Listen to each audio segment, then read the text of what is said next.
ओम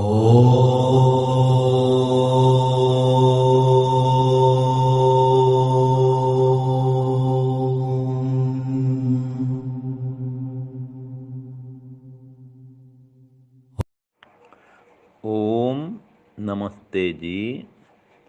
सांख्य दर्शन पंचम अध्याय सूत्र संख्या 85। अब मुक्ति के विषय में यहाँ पर कहा गया है। सूत्र में सूत्र है न षट पदार्थ नियमः तत्बोधात् मुक्ति ही। तो सूत्र क्या हुआ? न षट पदार्थ नियमः तत्बोधात् मुक्ति ही। इसका अर्थ है 6 पदार्थों के ज्ञान से मुक्ति होती हो, ऐसा अनिवार्य नियम नहीं है, अपितु प्रकृति पुरुष का ज्ञान होना अनिवार्य है। अपितु प्रकृति पुरुष का ज्ञान होना अनिवार्य है। ये हो गया सूत्रार्थ। तो यहाँ पर स्पष्ट कर दिया है कि अनेक लोग ऐसा मानते हैं कि 6 पदार्थों के ज्ञान से मुक्ति होती है। तो यह शास्त्र कहता है ऐसा कोई आवश्यक नियम नहीं है कि 6 पदार्थों के ज्ञान से ही मुक्ति हो, ऐसा आवश्यक नहीं है। तो क्या आवश्यक है कि जीवात्मा, परमात्मा और प्रकृति, इनका सही सही ज्ञान होना यह आवश्यक है, जिसको तत्वज्ञान कहा जाता है। तो पुरुष में जीवात्मा और परमात्मा दोनों आते हैं, और प्रकृति में जड़ पदार्थ प्रकृति। तो 3 हो गए, जीवात्मा, परमात्मा और प्रकृति। इन तीनों के ज्ञान से या तत्वज्ञान से मोक्ष होता है, यह तो ठीक है। तो और यहाँ पर कहा कि नियम शब्दों न सर्वथा तत्पक्ष निराकरणाय किंतु प्रतिबंध अभाव दर्शनार्थ। ये कह रहा है, जो नियम बता दिया कि ऐसा कोई आवश्यक नियम नहीं है, अनिवार्य नियम नहीं है। हाँ, उनका भी नियम हो जाए, 6 पदार्थों का नियम हो जाए, ज्ञान हो जाए, कोई आपत्ति नहीं है। लेकिन उन 6 पदार्थों का ज्ञान होने पर ही मुक्ति हो, ऐसा नियम नहीं है। जबकि प्रकृति पुरुष का, माने प्रकृति और पुरुष में जीवात्मा और परमात्मा, इनका ज्ञान होना यह अनिवार्य है। तो स्पष्ट कर दिया कि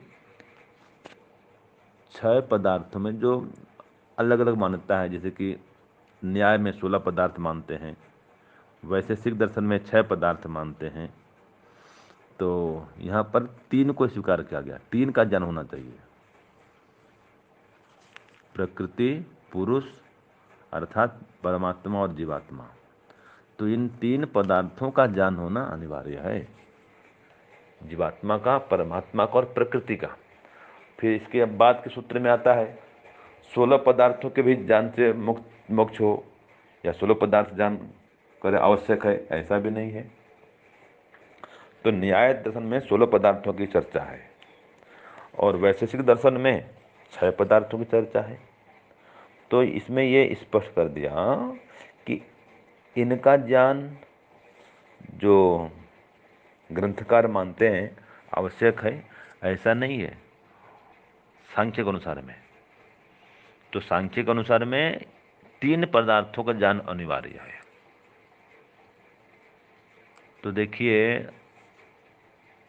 6 पदार्थों का मना भी नहीं किया, उनका भी ज्ञान हो जाए, कोई बात नहीं, क्योंकि उस दर्शन में उनका ज्ञान कहाँ है। तो 6 पदार्थ क्या मानता है? वैशेषिक दर्शन, द्रव्य, गुण, कर्म, सामान्य, विशेष और समवाय, इन 6 पदार्थों के साधर्म्य और वैधर्म्य के सेट के साथ, हाँ, साधर्म्य और वैधर्म्य के साथ तत्वज्ञान से मोक्ष मिलता है, यह वैशेषिक मानता है। और न्याय में 16 पदार्थ की मान्यता है, वो इसके बाद सूत्र में आएगा। तो इसमें ये स्पष्ट कर दिया कि हमारे मत में, ये संख्याकार कहता है कि हमारे मत में जो 6 पदार्थ कहा है वैशेषिक दर्शन में, उसके ज्ञान की अनिवार्यता नहीं है। और जो 16 पदार्थ आगे आएगा न्याय दर्शन में, इसके बाद के सूत्र में, उसका ज्ञान भी अनिवार्य नहीं है।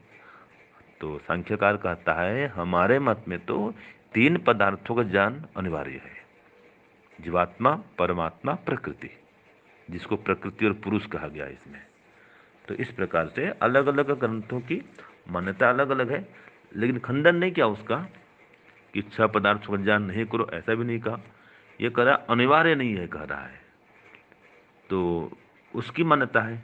अब ये जो 3 पदार्थ हैं, इसमें वो 6 पदार्थ भी आ गए और 16 पदार्थ भी आ गए, वो इसमें समाहित हो गए। वैसे वो सभी पदार्थों का इसमें समावेश हो जाता है, इसलिए उनका खंडन भी नहीं है।